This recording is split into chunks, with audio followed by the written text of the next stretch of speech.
Up on 2020 on ID, a romantic island vacation and a dark secret revealed. This is the most beautiful place in the whole world to hear the most terrifying thing you've ever learned.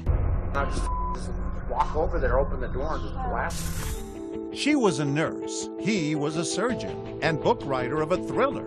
And now she's about to be living a thriller with him. With bullets already planted in her house. His real-life target, his ex-wife. Suspicion would fall immediately on me, the ex-husband. His plot so chilling, she secretly takes out her cell phone and starts recording every single word.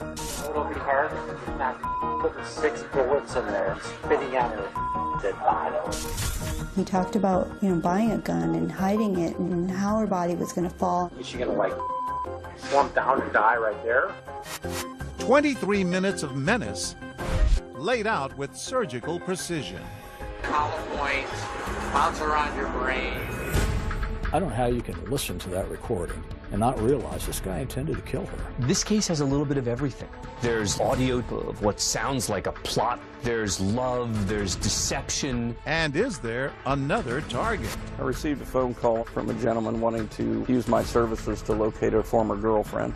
Passport photos, $140,000 in cash, and an unexpected trip. A former Lafayette surgeon on the run. We're tracking through Kansas City area, then continuing south and west. It seems this is a guy who got away with a lot. Maybe he thought he could get away with it again. What the doctor ordered. Welcome to 2020 on ID. I'm John Quinones. Lots of people keep secrets from their partners, but the woman you're about to meet could never have imagined the terrible scheme her lover had been harboring. And now she had a decision to make. Should she turn him in? But if you think the story ends there, think again. A murder plot wasn't his only secret, and that audio tape doesn't add up to an open and shut case. Was it all real or just the fantasy of an angry man?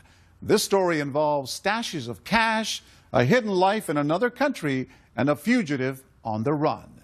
And as Lindsay Janis first reported in 2015, it all started in what seemed like the most unlikely of places. Welcome to Peru, Indiana. The proud 11,000 residents like to tell you about their agriculture. Favorite son, songwriter Cole Porter. And their curious claim of being the circus capital of the world. Oh, it's a lovely small town. It's filled with very friendly people. Bruce Embry moonlights as the ringmaster at Peru's amateur circus. But in his day job, he's a city lawyer and about to be the prosecuting attorney in a big top spectacle unlike anything this town has ever hosted. I've been in this criminal justice business for 39 years. By far the most fascinating case that I've seen. A former Lafayette surgeon on the run. Detectives found a gun, a bag of clothing, and gloves. I thought I was reading a novel. I felt like this was a murder mystery. Stranger than fiction is good business for this local reporter from Indianapolis Monthly.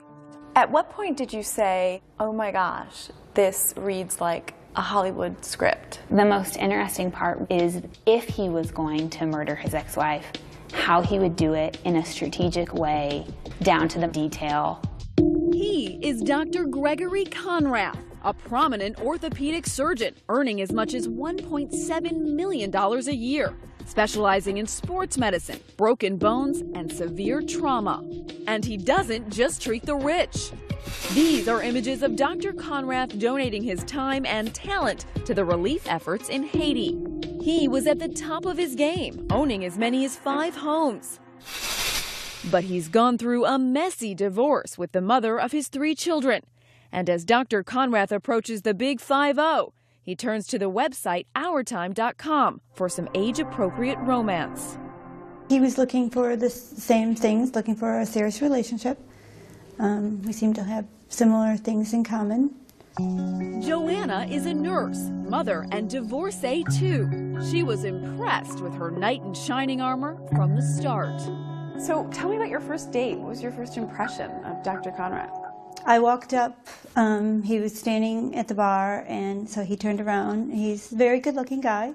He introduced himself, and I'm pretty shy and laid back, so he did most of the talking, so I was okay with that. What did you think of him? You know, I think I instantly liked him, was attracted to him. And charming? He's charming, so he always grabs the center of the stage. Charming, bold, and according to some, a big spender. A big spender, absolutely. And a big drinker. Stephen Focht owns Peru's local watering hole, Boondocks, where the doctor's orders usually called for a whole lot of vodka. He walked into our bar one night and he ordered maybe 40 shots. This went on maybe 5 or 6 times. They weren't consuming all 40 shots. They were sharing it around the bar. It was everybody. I believe he had probably spent about $3,000 in our restaurant bar that night. He has extensive hobbies too. An avid climber, Greg Conrath is one of less than 300 people to have climbed the highest point on all 7 continents. When you climb a mountain, you're going to get views you would never get anywhere else. You can't drive to these kind of views. He even published a novel, The Children Are Finally Safe, an international spy thriller. This all has Joanna thinking she's hit the jackpot. He was always a gentleman. He always came down to pick me up. Lots of times he brought, you know, flowers or something. And at what point did you decide to take the relationship to the next level? We started dating in September, and then Christmas he said, I think it'd be fun living with you. And Joanna leaves her home and job an hour away and sets out for a new life with Greg Conrath in Peru.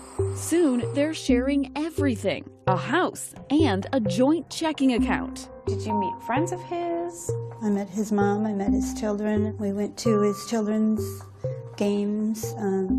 We sat next to his ex-wife. What did you think of her, Anna? She was nice. Greg and her got along fine. What was his relationship like with his kids? It was good. We all went out to dinner together, Anna included, so we all spent a good amount of time together. So things were pretty good. Mm-hmm. Yep. And it looked as though things were going to get even better. Were you very much in love with him? I was. We looked at rings. We went to Tiffany's when we went to Chicago. She even picked out her wedding dress. Do you like to spend money? Did he spoil you? If he felt it was cool to buy an expensive purse, then he would. So a pricey trip to Puerto Rico planned by the high-flying physician 11 months into the relationship is just par for the course. It is so beautiful. The water is beautiful. The town is beautiful. Everything is just so beautiful. A romantic getaway in paradise. But Dr. Conrath is about to shatter the relaxing tropical ambiance with talk about a very twisted way he plans to sever ties with his ex-wife. This is the most beautiful place in the whole world to hear the most terrifying thing you've ever learned. He'd had a few drinks, and we're on the top floor of the hotel, and he starts talking about Anna. Joanna thought they had an amicable relationship, but on this day, he's talking about killing his ex-wife, Anna. I've done a lot of research on that. That's why I switched my phone, by the way, because that's the only, I used it to research it, and then, nothing is traceable. Nothing. Joanna secretly reaches for her iPhone, finds the voice memo app, and hits record. An unmarked gun that has no prints. Okay. With bullets already planted in her house, which they are. Sounding callous and cold-hearted, Conrath lays out what sounds to Joanna like a carefully conceived plan to sneak into his ex-wife's house in the dead of night and shoot her, all while his children are asleep in their bedrooms. This is when the kids are in the house. But one choice is to get in the bedroom. For some reason, the kids woke up. There's lots of ways to get out. And in a chilling, matter-of-fact manner, he even talks about what will happen when the kids find Mom dead. I get out of the house, I'm scot-free, but they wake up, find Mom. Then who are they going to call? Yeah. Well, ambulance, police, Dad. It's not something you hear every day, and 2020 has exclusively obtained the 23-minute recording.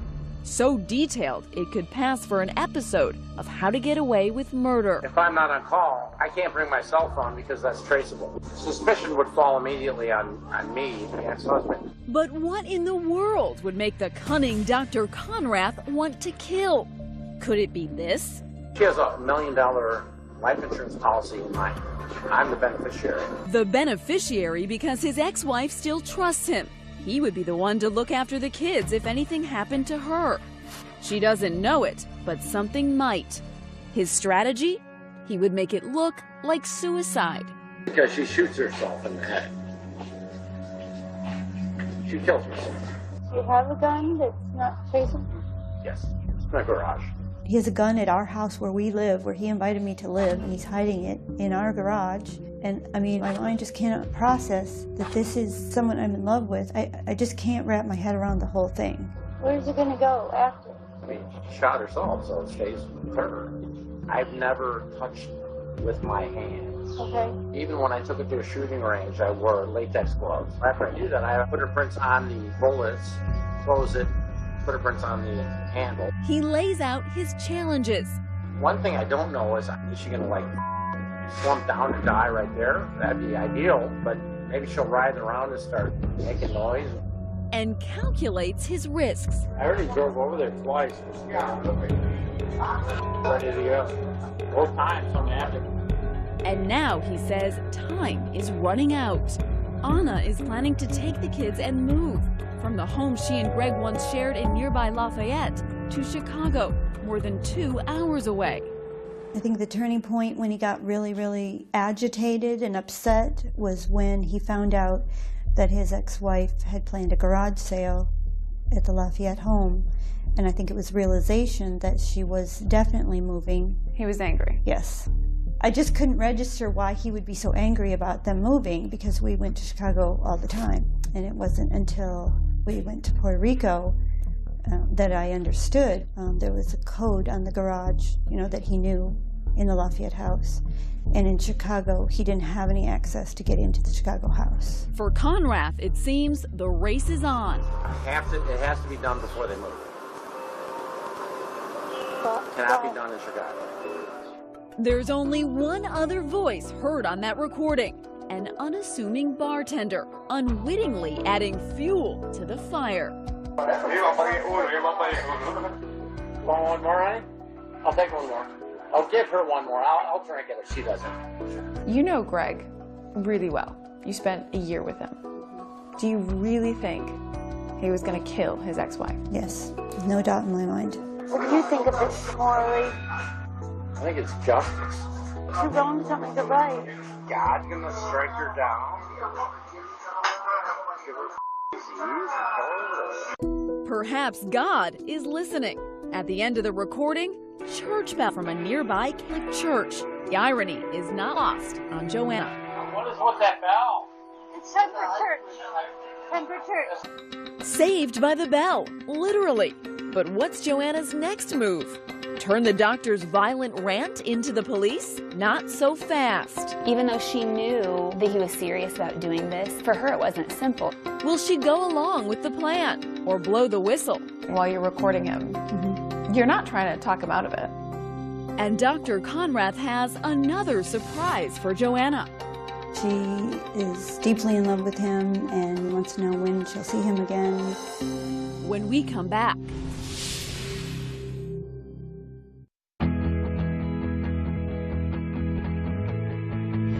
11 months into a whirlwind romance, Joanna and her boyfriend, Dr. Greg Conrath, are on vacation in sunny Puerto Rico. But the trauma surgeon reveals he could be planning a traumatic event of his own. Hollow points, bounce around your brain. What? It's got to penetrate your skull, but not go through the other side and mess up in there. He's talking about killing his ex-wife. 23 minutes of grisly detail, all captured on a dramatic iPhone recording courtesy of his girlfriend Joanna. What was going through your mind when you decided to press that record button? I didn't want him to kill the mother of his children. Did he act like he was confiding in you? He wanted to tell me because he wanted me to tell the police that he was home with me so that I would be his alibi. Conrath is so cavalier, he's even prepared to get caught. If I get caught, I can do the time. I've lived a full life. I'm a tough guy. While you're recording him, you're not trying to talk him out of it. You're just, what, in shock? But when she finally snaps out of her shock, Joanna doesn't sound so concerned for the mother of those kids. She sounds more concerned for herself. We're going to have to start leaving money in the store. Why? You don't care about me? Yes, honey. Then what'd you say why for? I'm just saying, you're going to have to help set everybody up okay. I can't set you, I wish I could set you up okay. I can't do that. And then a strange question that will even confuse Conrad. You get married before? Are you crazy? I always want to get married before that. And that's all thinking of you. That whole comment is thinking of you. All right, not me. It'll give you something to hang on to. When you said to him, should we get married? What did you mean by that? I started asking questions because I needed to know whether it was real or not. You sounded very upset that he hadn't thought about you and how he was going to look after you financially. Well, of course, because I thought we were in a relationship, and then I come to find out that he's made a whole plan of his life somewhere else. Somewhere else with someone else. Turns out Anna wasn't the only Mrs. Conrad. After they get divorced, he goes to Mexico. For what he says is just he needs to get away, he needs to relax. Blow off some steam. Blow off some steam. There was a lot of drinking involved from what he said. While he's in Mexico, blowing off steam, he got married to a Mexican woman there that he met at a resort. Meet Cynthia Salazar, who lives outside Cabo San Lucas, Mexico. She's the doctor's current wife. When did you find out about the wife in Mexico? On the trip in Puerto Rico. They had been texting almost daily. Were you able to get a hold of his phone and see what they were talking about? I looked, and she is deeply in love with him, and she misses him and wants to know when she'll see him again. Talk about leading a double, make that triple life. Still, Joanna just wants to know where all this leaves her. So do you have a plan for me and Cynthia? Cynthia's fine. Okay, and? I'm talking to you. Nobody else knows this. Nobody. I said, do you have a plan for me and Cynthia as well? And you said Cynthia is fine, so that means you must have a plan for me too. You kidding me? Like that? Cynthia's fine. She doesn't need anyone to take care of her. She's got $140,000 of my money. A full life, family, and stuff like that. I can't do that for you right now. You want me to wait? I don't want you to do anything. I don't need your help. I planned this out as something I would do by myself. Did he think you were going to go along with the plot at this point? I think he assumed. I think he didn't know me at all. Joanna's vacation is over. She tells Conrad she's getting another room in the hotel, but she's secretly plotting her return to Indiana. How long did it take you to get out of there? A day, and then I stayed at the airport until that flight. But she does one more thing before she leaves. She waits for Conrad's paycheck to clear and empties their joint checking account. You took some money out of the account. A joint account. Why did you do that? It was our money together. I had to survive. A day later, Joanna's back in Indiana, and she's not taking Conrad's calls. So he calls law enforcement to check on her, telling them he fears she may be suicidal. So what did you think when that officer came to your door and said, Greg wants us to check on you, he says you're suicidal? I just figured it was part of the plot. So she tells the officer what's really going on. Did you then share the recording with her? I did. And then her partner came in, and then they listened to it. Detective Sergeant Mike Rogers can't believe his ears. Couldn't this just been a guy blowing off steam, talking about his ex-wife like a lot of guys do? That's always a possibility, but I thought we needed to go a little further with the investigation. And you told me that that recording was Greg Conrad's voice, is that correct? Yes. Whether out of conscience, revenge, or fear, Conrad's confidant is now ready to spill the beans. When we return, the trauma surgeon is back from the beach and about to go into the box with Detective Rogers. What's the red light for? It's recording. Oh, okay. And has even more bombs to drop. I used a knife. I tried to stab myself and hit my heart. And later, Dr. Conrath on tape again. This time, hours. When we come back. Comfortable? Yeah.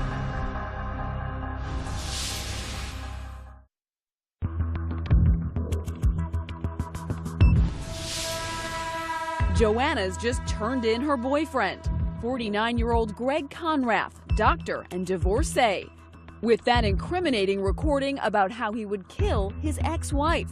Police are concerned for Joanna's safety. Part of the information that he will have access to involves information that he's going to know came from you through just common sense and inference. So they arrange for her to live in a safe house. And meanwhile, Dr. Conrath's come back to an empty house. Detective Mike Rogers calls him in for questioning. Didn't want to cut to the chase and find out why I asked you to come here. And gets right to the point. I've uncovered some concerning conversation between you and Joanna about you wanting to kill Anna. Okay? I'm here to get your side of the story. And Conrath is happy to spin his own yarn. There's a difference between, like, you know, ranting about my ex-wife, or, you know, I'm sure she does the same thing about me to her friends. If they're actually saying, yeah, I'm seriously, you know, thinking about somehow killing her, then yeah, that's obviously a different issue. Those are the things that I want to get into. I mean, I think we can talk until we get to a point. If you want to keep talking and then we need to get an attorney, then yeah, we have to wait and get an attorney. And I can't afford one. I have $60 to my name right now because Joanna took all my money. And that's the first hint this successful Indiana surgeon who was once raking in $1.7 million a year has hit the skids, personally and financially. I had some issues with my wife, ex-wife, so she's going to move the kids to Chicago, and they're very unhappy about that. And I am too, put myself in a bad position financially. Tell me the sources of your income if you don't mind. Basically, I make $575 a year. Half of it goes to Anna, half of it goes to me. Conrath tells Rogers his ex-wife Anna cleaned him out in their divorce. Their 5 homes, retirement funds, stocks and bonds, she got them all. My attorneys were terrible, her attorneys were really good, and basically lost everything to her. Couple that with a gambling problem. Conrath makes a startling admission. He once tried to do himself in. Any suicidal tendencies in your background? Oh yeah, I tried to kill myself once when I was in Mexico. Mexico, where he met wife number 2, Cynthia Salazar. But a new romance wasn't enough to cure what ails this dispirited doctor. I used a knife. I tried to stab myself and hit my heart, and then I tried to slit my throat and missed my carotid, which I was trying to hit. I mean, pretty bad for a surgeon. Were you becoming more convinced that this is a man planning to commit murder? More convinced you wouldn't talk about the gun at all. Do you own any firearms? Does that have to do with this death threat thing?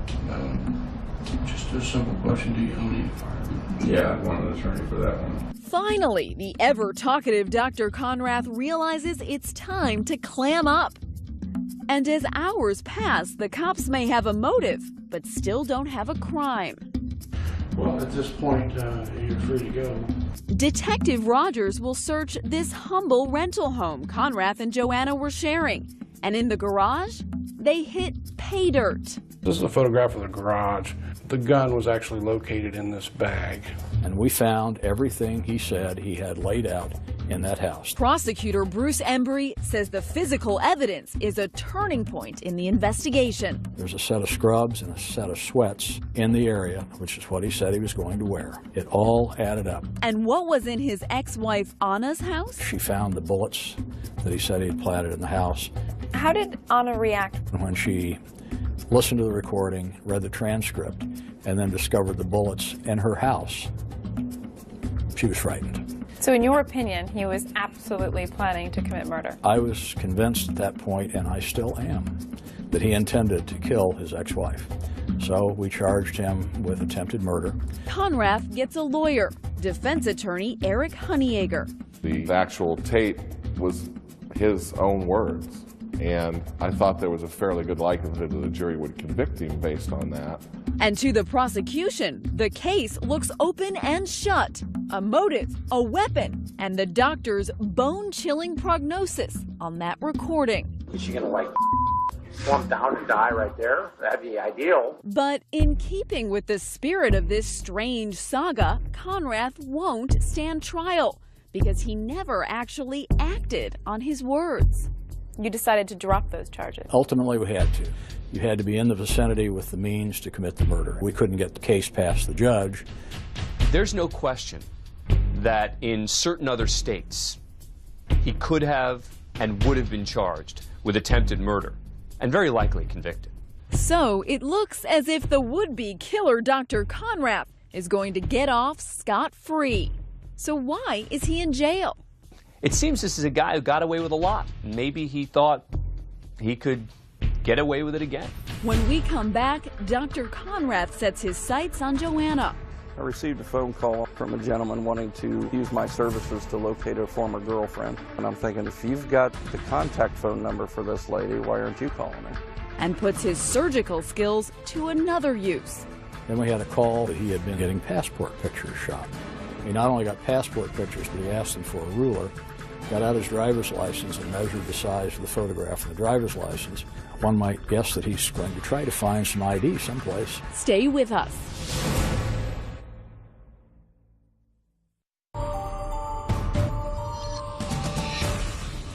Gregory Conrath has been caught.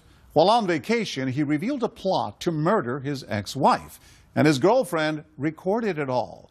But Indiana law says talking about committing murder isn't a crime. So then, why is Dr. Conrath in jail?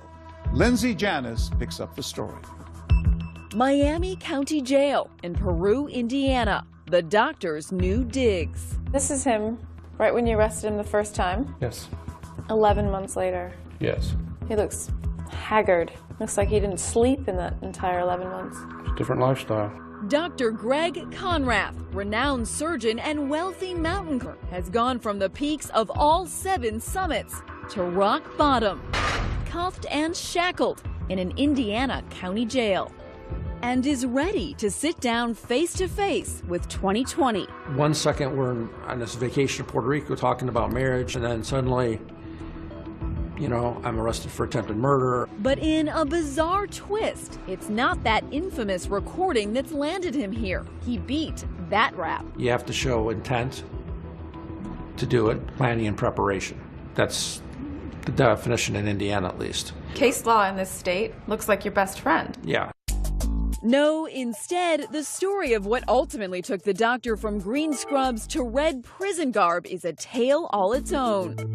But to truly understand what landed him here, you have to go back to the beginning, starting with that bitter divorce with his ex-wife, Anna. She got everything. Yeah, she got everything.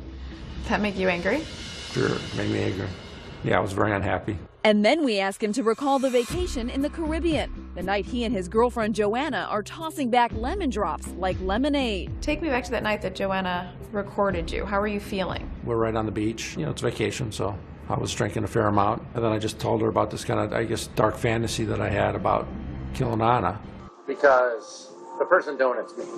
There's no one else that would do it. How would you describe yourself when you drink? Well, I don't talk about murder every time.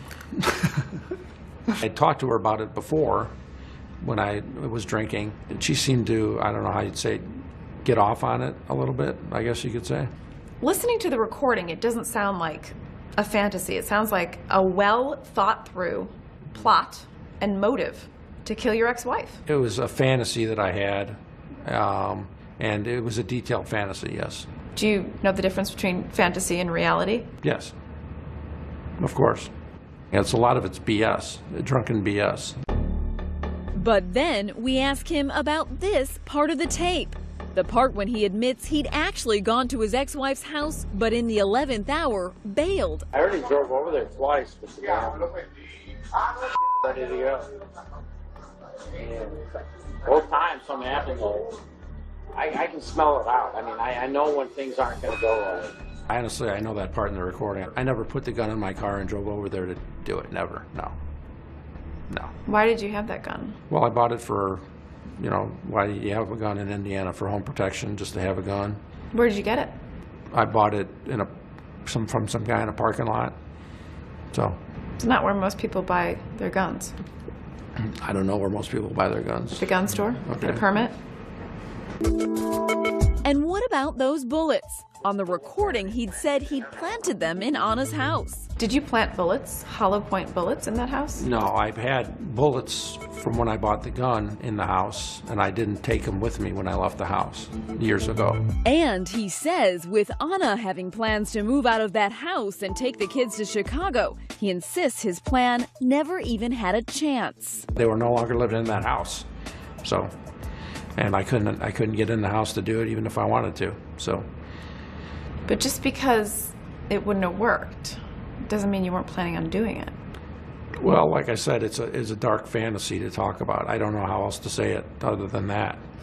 Isn't it a terrible coincidence for you that parts of this fantasy were actually true? There was a gun, latex gloves, change of clothing found at the house, hollow point bullets at hers. Yeah, I agree. But, I mean, also I'd like to say that all that stuff is not against the law. But Dr. Conrath made no bones about the venom he felt towards Anna. In this recording, you say that killing your ex-wife would be justice. You know, when I think about the divorce, I was really on my last legs. She really stuck it to me. She didn't have to take every single thing.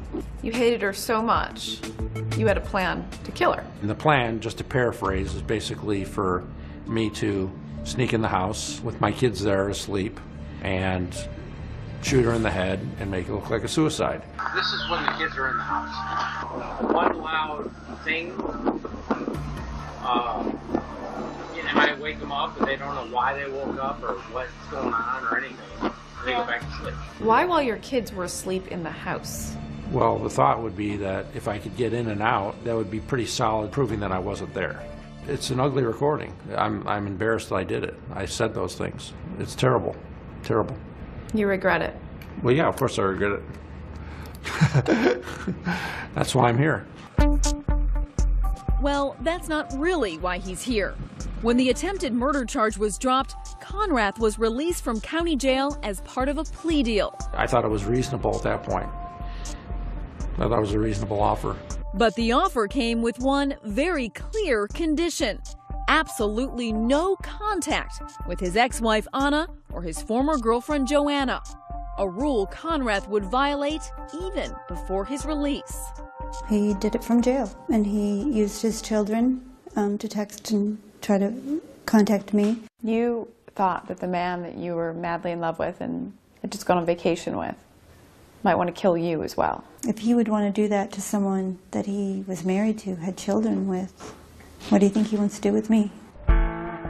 Once out of jail, Conrath didn't stop. Conrath tried to contact his ex-girlfriend 3 times after he bonded out of jail. We hired a private investigator to look for Joanna. He tried to. I received a phone call on a Saturday morning, August of last year, from a gentleman wanting to use my services to locate a former girlfriend.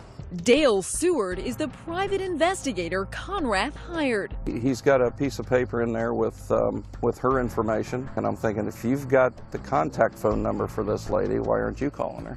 But it was yet another piece of paper Seward says that really raised flags. He'd written me a $150 check and put it in the envelope. He's got on there Conrath, and it's a $150 check, and he's got a Post-it note on it that says, please don't cash till Friday. You thought, how come a doctor can't write a check for $150 bucks? Yeah. The private eye quickly figured out who Conrath was and alerted the cops. I missed her. You know, I missed the relationship. I wanted to know what happened. I wanted to get some closure. But Conrath wasn't done breaking the rules. With his passport confiscated, he heads over to this local Walgreens. Then we had a call from a woman telling us that he had been in getting passport pictures shot. He not only got passport pictures, but he asked them for a ruler, got out his driver's license and measured the size of the photograph of the driver's license. One might guess that he's going to try to find some ID someplace. But Conrath has one last trick up his sleeve. The doctor is on his way for an unscheduled house call. So he cuts his bracelet off there.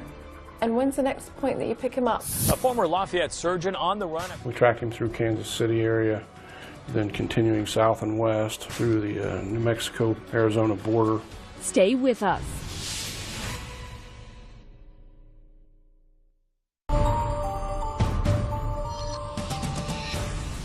Gregory Conrath has evaded being prosecuted for attempted murder, but he has been ordered to have no contact with either his ex-wife or his ex-girlfriend, Joanna.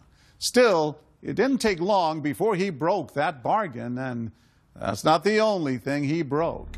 Here again is Lindsay Janis. Dr. Greg Conrath is a man on the run after violating no-contact orders and purchasing photos for a passport he's not allowed to have. He's gone missing. My prediction was he would be in Mexico within 30 days of being released. He surprised me. He tried it in 14 days. He had a wife in Mexico, and a substantial amount of money had been forwarded to her prior to his arrest. Cynthia's fine. She doesn't need anyone to take care of her. She's got $140,000 of my money. The disgraced surgeon was supposed to be on home detention when he recklessly cuts off his ankle monitor and leaves it on the side of the road. A former Lafayette surgeon on the run. Conrath is traveling alone, and for a man who says he likes to fantasize, he didn't conjure up a very good escape plan. So he cuts his bracelet off there. And when's the next point that you pick him up? I started getting information that he's over around western Illinois, Missouri area. There's a Wendy's. Conrath's debit card pings at the fast food joint. Surely he should have known that you could track him. Yeah, you'd think so. And he uses his cell phone, which leaves a digital footprint. We tracked him through Kansas City area, then continuing south and west along I-40 through the New Mexico-Arizona border. He was then arrested tonight, just a mile outside of Flagstaff. How long did it take him to get to Arizona? About 2 days. Another, what, half a day, and he would have been in Mexico? Probably. He had stolen a license plate and switched plates on his car. So I think that bought him some time. And he'd packed for quite a while. This is what his car looked like, is that right? Yes, that's what was found at the scene of the traffic stop along I-40. In his car, 40 pairs of shoes and just about everything he owns. Kitchen utensils, pots, pans. The jig is up. Conrath pleaded guilty to stalking charges and fleeing. And despite beating that attempted murder rap, he was sentenced to 10 years in state prison. He could be out in 6. Getting a 10-year sentence for stalking, especially doing what I did, which is very benign, is pretty extreme. That's extreme. Sounds like you're feeling sorry for yourself. I think I was treated unfairly, yes. I think the judge and a lot of people did not forget about the attempted murder charge like you should, because it's dropped. I think that's colored the judge's determination of how much time I should have, as well as the prosecutor. If it was just a stalking charge, doing what I did, I mean, you know, most people would go on probation for a year. Prosecutor Bruce Embry disagrees. He was attempting to find her address. Most stalkings are pretty petty, but he was stalking a woman that he had threatened to kill, and I think that's pretty serious. Perhaps Conrath got off easy. Remember his boasting on that recording? Honestly, I could suck up 30 years of jail time in Indiana. I can do the time. Still think you can do hard time? I'm actually looking forward to going to prison. It's a lot easier to do your time in prison than in a county jail. There's a lot more to do. I'm gonna write another novel? I've thought about writing a sequel to the one I wrote already, or maybe something about my life, I don't know. A New York Times bestseller? More like a sad commentary. You know, my career as an orthopedic surgeon is ruined. Never going to do that again. How do you reconcile that man doing charitable work in Haiti, operating on victims there, and the man in jail right now? What I do is I'm a doctor, I take care of people, and if I said some stupid things, then, I mean, I'm paying for it. What a thing to throw away. All that education, the potential income, but he made a series of really bad decisions that have led him to another series of bad decisions, and here we are. Is it possible we'll never know whether he intended to kill his ex-wife? Oh, I don't think we'll ever know any more about this than we know right now. It will always be a mystery. The fallout from Dr. Conrath's misfortune leaves a trail of broken hearts. There's that other Mrs. Conrath in Mexico. What was that all about? Oh, well, a woman I met down there, and we got married. I mean, Fell in love and just got married? yeah, pretty much. You're still married? Yes. Officially, yes. Since this happened, that's been on hold. But I don't know if she's going to wait for me for 5 or 6 years. And then there's Joanna, who had wedding plans of her own. This is the dress I intended to wed Greg in, which I now call the killer dress. What was Joanna's motivation, do you think, in courting you? Well, that's been a real stickler for me. That day we were talking about marriage, and then 2 days later she's on a flight back, with this tape recording. I think she truly was thinking I was serious and truly thought she was doing the right thing. How do you go to work every day and save lives and work on patients, and then at night plan to kill someone? How do you do that? And that brings us to Anna, the ex-wife and one-time target of his so-called fantasy murder plot. She declined to talk to 2020, but in perhaps the most unbelievable twist of all, Dr. Conrath confessed this. Do you still have feelings for Anna? Yeah, I think I still love her. Would you ever want to get back together with her? I think it'd be good for the kids, but that's never going to happen. She's let me talk to him, which is great. Definitely keeps me going. Sounds as if the women caught in Conrath's tangled web will be entangled forever. Do you have any message to send to anybody? Just, watch what you say in front of your girlfriends. As of 2016, Gregory Conrath remains in prison. His earliest scheduled release date is 2022, and his no-contact order with both Anna and Joanna is still in effect. I'm John Quinones. Please join us next time for another edition of 2020 on ID.